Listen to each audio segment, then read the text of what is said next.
Hello, my wonderful viewers, and welcome to another episode of Betty Adams Overanalyzes. Today we are taking a look at a flash on the screen moment that occurs during the clip show episode, Find the Glitch. A lot of people noticed this moment, and a few of you have even asked if I had noticed it, and if I had an opinion about it. Boy, and howdy do I ever. But, before we get into that, do you like to laugh? Of course you do. Do you want something to tide you over until season 3 comes out? Well, Humans Are Weird, I Have the Data is a book of human absurdity. Imagine if in alien eyes, all humans were either Me-K.O or Ridley. That is the theme, and it is written and edited and just waiting to be printed and shipped to your eager glitch tech deprived hands. Check out the Indiegogo link below the video and get yourself a book if you want. But back to the flash of mystery on the screen. Of course, I am hearkening back to the clip show episode, the infamous clip show episode now, the one that wove the plot in so skillfully that we could not but watch it. And watch it we did, and picked up many things. Now, the setup is this. The kids have been left unsupervised in the meeting room, and Phil and Barbara come in to explain that they are doing something vague and disturbing to the Bailey Hinobi servers. During which course of action, Phil and Barbara will be downloading all of the collected data from the text Gauntlets. Now, on the one hand, this is just a passing moment in a show that is mostly about the effects of fear and situational stress on friendships and team dynamics. It is essentially Among Us before Among Us was even released. On the other hand, this flash of information and how everyone reacted to it was very telling. This is just after it has been revealed that the Gauntlets have a record function that is always on. The Gauntlets are always recording a 360-degree view. Actually, it's a 360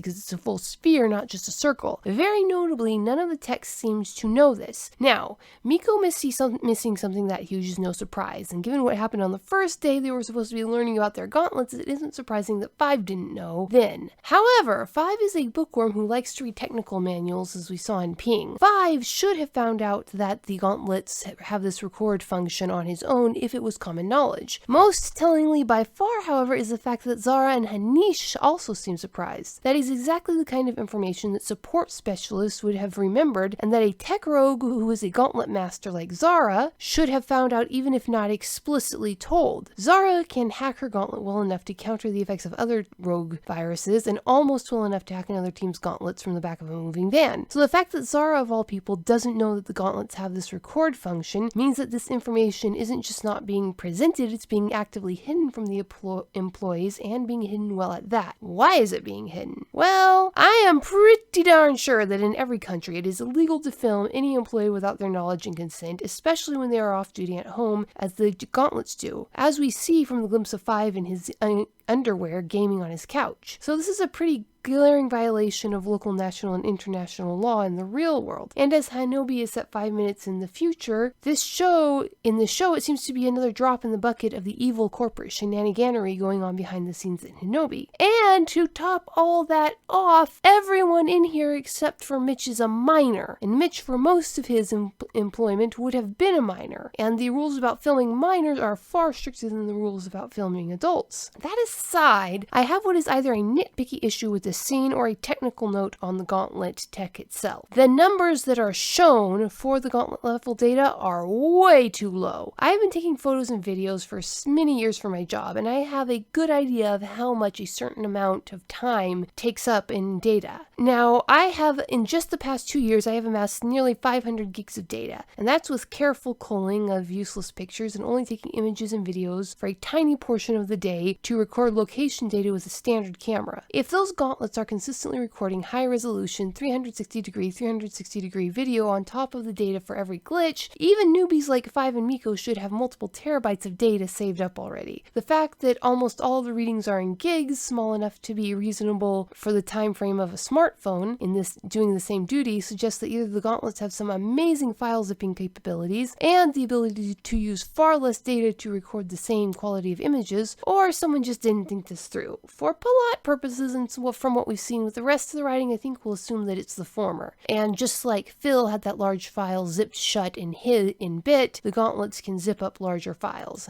maybe even hide them, which will come in tellingly later. Then there is the main issue, the thing that jumped out and caught my eye, the issue of who has how much data. Assuming all the gauntlets are recording the same data at the same data level, that means for everything they record, they're getting the same, for every minute of video they record, they're having the same same data, which we don't know for sure, but would seem pretty reasonable, the data minute for minute should be the same for all the techs relative to how much time they've been in active glitch tech. We do see this with 5 and Me-K.O, as they, being the shortest term glitch techs, have the smallest amount of data. And yet, Me-K.O has nearly twice the data that 5 does, 86 gigs to his mere 20 gigs. This suggests that the activity can rapidly increase your data count and implies that the monsters crushed are the larger source of data. So the actual video recording only takes a small amount of data, and the number of monsters taken out personally is a larger source of data. Me-K.O and 5, because Me-K.O and 5 have their gauntlets for the same amount of time, so their image data should be identical. So actively chasing monsters appears to give you more data than tactical analysis and taking them down more carefully. And this pattern seems to hold. Nyx, who we know hangs out at the arcade a lot and is in general more laid back and appears to be less active than the other techs, has the next lowest score at 200 odd. Next come the tech rogue and support specialist Zara at just 300 odd. Now Bergie, who appears to have much less time than Zara on the job, has nearly twice her score, suggesting that even grinding small glitches makes your score add up, giving more evidence to the concept that the glitches are the main source of the data mass. Meanwhile, Hanish, who has been around long enough to try and reject active team leadership, has an impressive 800 odd gigs of data. Again, all of those numbers are low when compared to the data required for even one high-res image in real life, but they seem to follow a natural pattern based on time worked in glitch hunting style. Support like Zara and thinkers like 5 have lower data numbers, and grinders like Bergie and hunters like Me-K.O have higher data numbers. And then there is Mitch's score. Mitch has over 5 terabytes of data on his gauntlet. Now, if you don't know, a terabyte is 1,000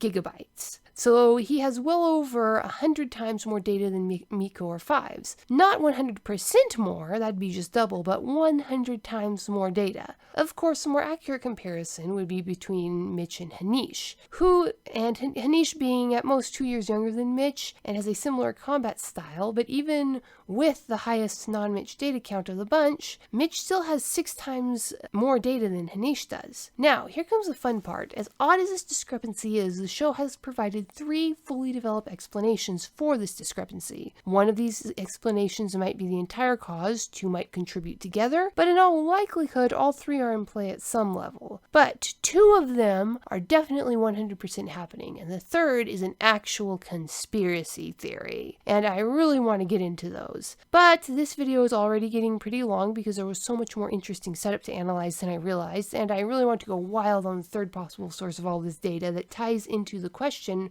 what was Bit doing in the back of No Noob's Mitch Williams' van with 5's bracelet at the beginning of episode 1? So, what do you think, my wonderful viewers? Is Shinobi breaking every level of law regarding the privacy of minors? Why does Mitch have over 6 times the data that Hanish has? Leave a like below and a comment giving me your theories and headcanons to tide me over till season 3 in the comments. Check out my Indiegogo campaign and buy a book on the absurdity of human nature as told by friendly but befuddled aliens. Humans are weird. I have the data. Again, it's basically what would happen if all humans appeared to be either Me-K.O or Ridley to the aliens. Go grab a book before October is over, and peace out, my wonderful viewers.